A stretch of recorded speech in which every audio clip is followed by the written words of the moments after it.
يا أيها المزمل قم الليل إلا قليلا نصفه وانقص منه قليلا أو زد عليه ورتل القرآن ترتيلا إنا سنلقي عليك قولا ثقيلا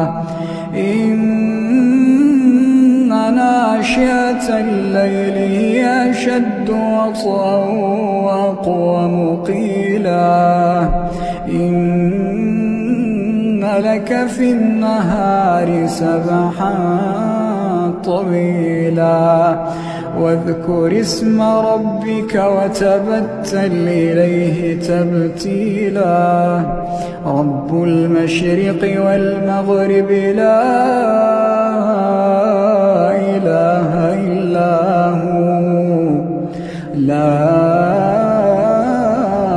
إله إلا هو فاتخذه وكيلا واصبر على ما يقولون واهجرهم هجرا جميلا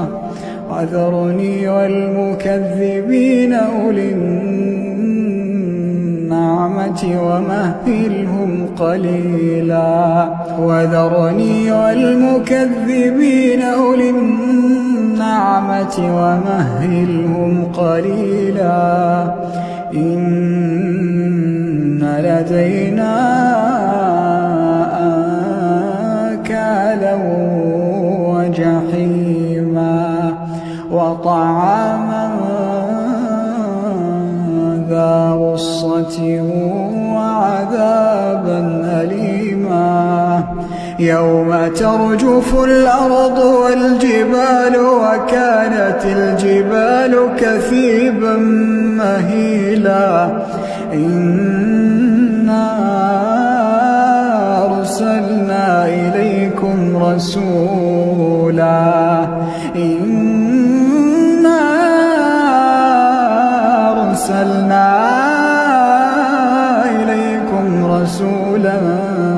شاهدا عليكم كما أرسلنا إلى فرعون رسولا فعصى فرعون الرسول فأخذناه أخذا وبيلا فكيف تتقون إن كفرتم يوما يجعل الولدان شيبا السماء منفطر به كان وعده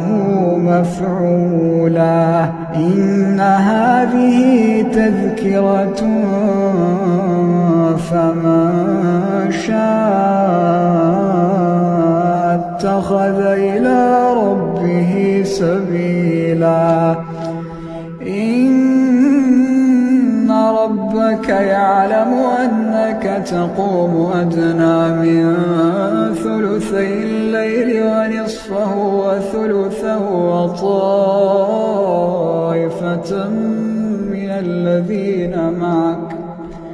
وطائفة من الذين معك الله يقدر الليل والنهار علم أن لن تحصوه فتاب عليكم فاقرؤوا ما تيسر من القرآن علم أن سيكون منكم مرضى وآخرون يضربون في الأرض يبتغون من فضل الله وآخرون يقاتلون في سبيل الله فاقرؤوا ما تيسر منه وأقيموا الصلاة وآتوا الزكاة وَاقْرِضُوا الله قرضا حسنا وما تقدموا لأنفسكم من خير تجدوه عند الله هو خيرا